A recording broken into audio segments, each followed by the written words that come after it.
Chapter 11. Now the whole earth had one language and one speech. And it came to pass, as they journeyed from the east, that they found a plain in the land of Shinar, and they dwelt there. Then they said to one another, Come, let us make bricks and bake them thoroughly. They had brick for stone, and they had asphalt for mortar.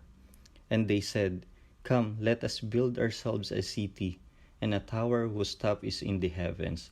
Let us make a name for ourselves, lest we be scattered abroad over the face of the whole earth. But the Lord came down to see the city and the tower which the sons of men had built. And the Lord said, Indeed, the people are one, and they all have one language, and this is what they begin to do.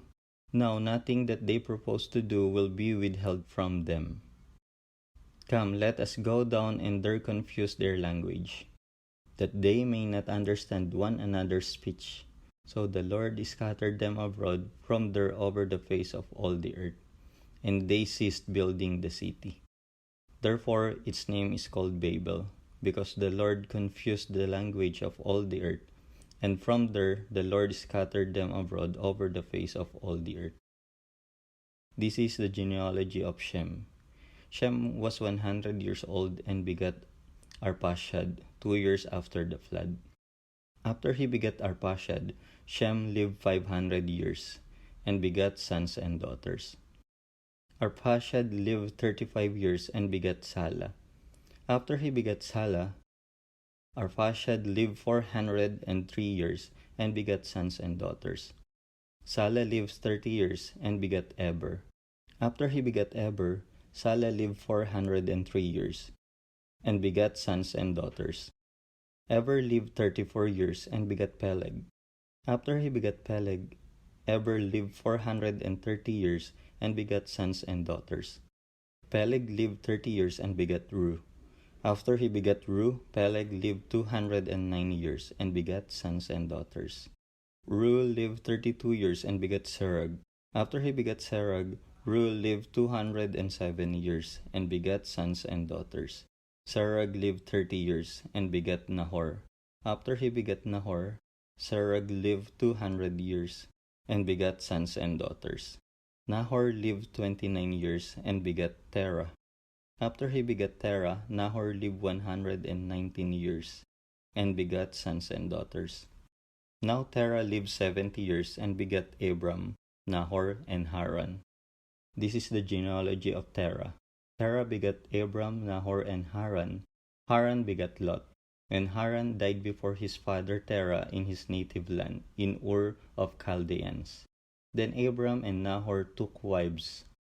The name of Abram's wife was Sarai, and the name of Nahor's wife Milcah, the daughter of Haran, the father of Milcah and the father of Ishka. But Sarai was barren, she had no child. And Terah took his son Abram and his grandson Lot, the son of Haran, and his daughter-in-law Sarai, his son Abram's wife, and they went out with them from Ur of the Chaldeans to go to the land of Canaan. And they came to Haran and dwelt there. So the days of Terah were 205 years, and Terah died in Haran. Chapter 12. Now the Lord had said to Abram, Get out of your country, from your family, and from your father's house, to a land that I will show you. I will make you a great nation. I will bless you, and make your name great, and you shall be a blessing. I will bless those who bless you, and I will curse him who curses you. And in you all the families of the earth shall be blessed. So Abram departed as the Lord had spoken to him, and Lot went with him. And Abram was 75 years old when he departed from Haran. Then Abram took Sarai his wife and Lot his brother's son, and all their possession that they had gathered, and the people whom they had acquired in Haran, and they departed to go to the land of Canaan. So they came to the land of Canaan. Abram passed through the land to the place of Shechem, as far as the terebinth tree of Moreh, and the Canaanites were then in the land. The Lord appeared to Abram and said, To your descendants I will give this land. And there he built an altar to the Lord who had appeared to him. And he moved from there to the mountain east of Bethel. And he pitched his tent with Bethel on the west, and Ai on the east. There he built an altar to the Lord, and he called on the name of the Lord. So Abram journeyed, going on still toward the south. Now there was a famine in the land, and Abram went down to Egypt to dwell there, for the famine was severe in the land. And it came to pass, when he was close to entering Egypt, that he said to Sarai his wife, Indeed, I know that you are a woman of a beautiful countenance. Therefore it will happen when Egyptians see you, that they will say, This is his wife, and they will kill me, but they will let you live. Please say you are my sister, that it may be well with me for your sake, and that I may live because of you. So it was, when Abram came into Egypt, that the Egyptians saw the woman, that she was very beautiful. The princess of Pharaoh also saw her, and commended her to Pharaoh. And the woman was taken to the Pharaoh's house. He treated Abram well for her sake. He had sheep, oxen, male donkeys, male and female servants, female donkeys, and camels. But the Lord plagued Pharaoh and his house with great plagues because of Sarai, Abram's wife. And Pharaoh called Abram and said, What is this you have done to me? Why did you not tell me that she was your wife? Why did you say, She is my sister? I might have taken her as my wife. Now therefore, here's your wife. Take her and go your way. So Pharaoh commanded his men concerning him, and they sent him away with his wife and all that he had. Chapter 13. Then Abram went up from Egypt, he and his wife, and all that he had, and Lot with him to the south. Abram was very rich in livestock, in silver, and in gold. And he went on his journey from the south as far as Bethel, to the place where his tent had been at the beginning, between Bethel and Ai, to the place of the altar which he had made there at first. And there Abram called on the name of the Lord. Lot also, who went with Abram, had flocks and herds and tents. Now the land was not able to support them, that they might dwell together, for their possessions were so great that they could not dwell together. And there was strife between the herdsmen of Abram's livestock and the herdsmen of Lot's livestock. The Canaanites and the Perizzites then dwelt in the land. So Abram said to Lot, Please let there be no strife between you and me, and between my herdsmen and your herdsmen, for we are brethren. Is not the whole land before you? Please separate from me. If you take the left, I will go to the right, or if you go to the right, then I will go to the left. And Lot lifted his eyes and saw all the plain of Jordan, that it was well watered everywhere, before the Lord destroyed Sodom and Gomorrah. Like the garden of the Lord, like the land of Egypt, as you go toward Zoar. Then Lot chose for himself all the plain of Jordan, and Lot journeyed east, and they separated from each other.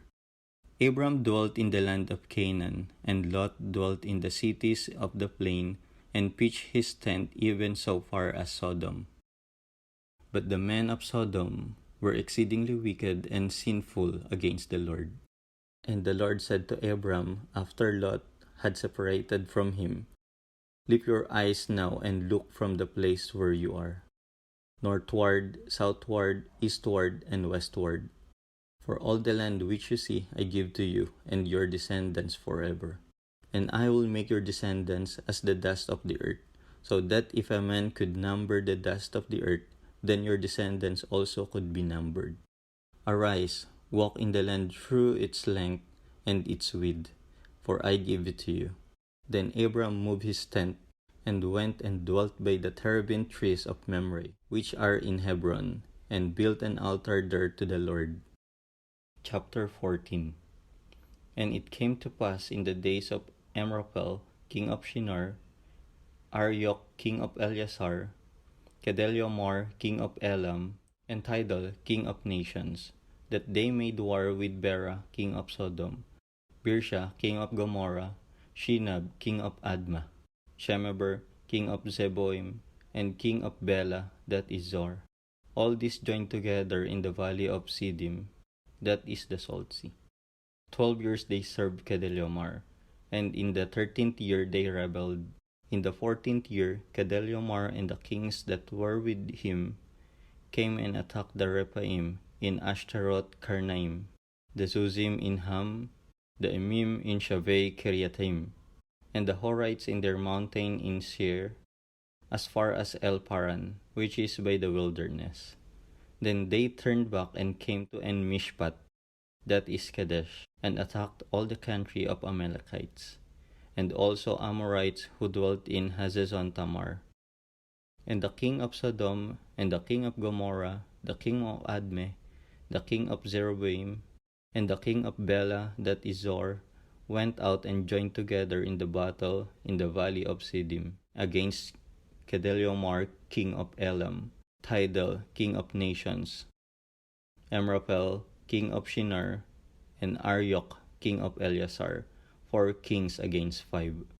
Now the valley of Siddim was full of asphalt pits, and the kings of Sodom and Gomorrah fled.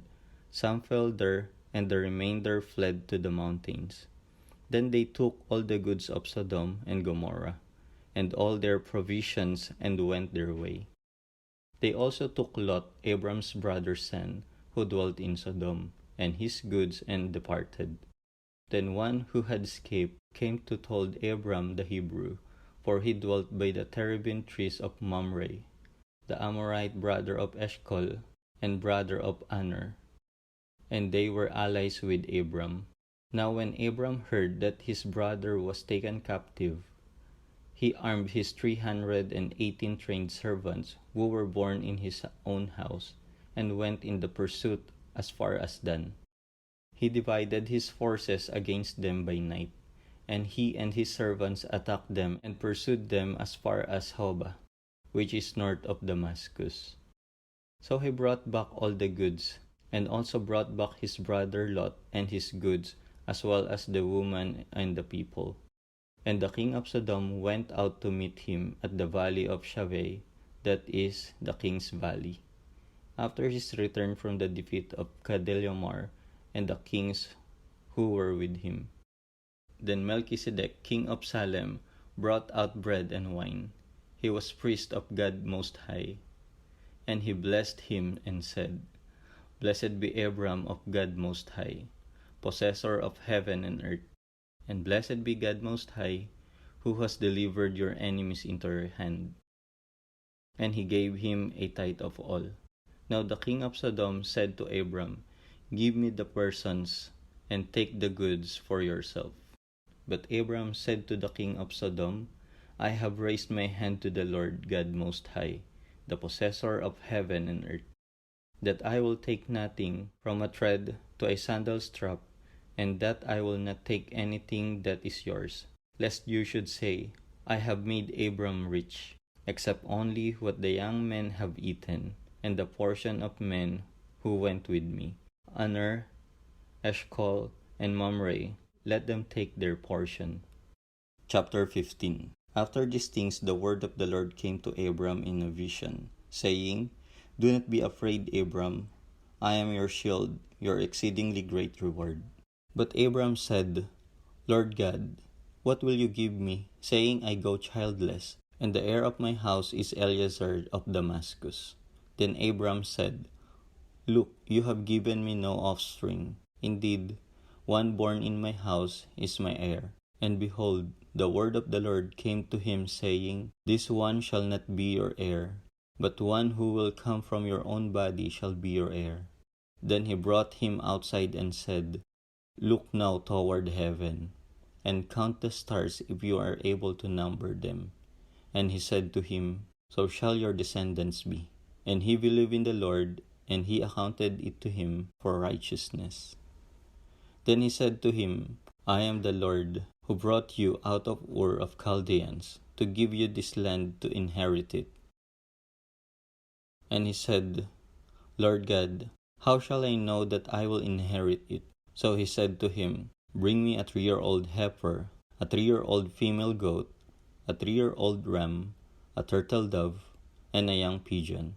Then he brought all this to him, and cut them in two, down the middle, and placed each piece opposite the other, but he did not cut the birds in two.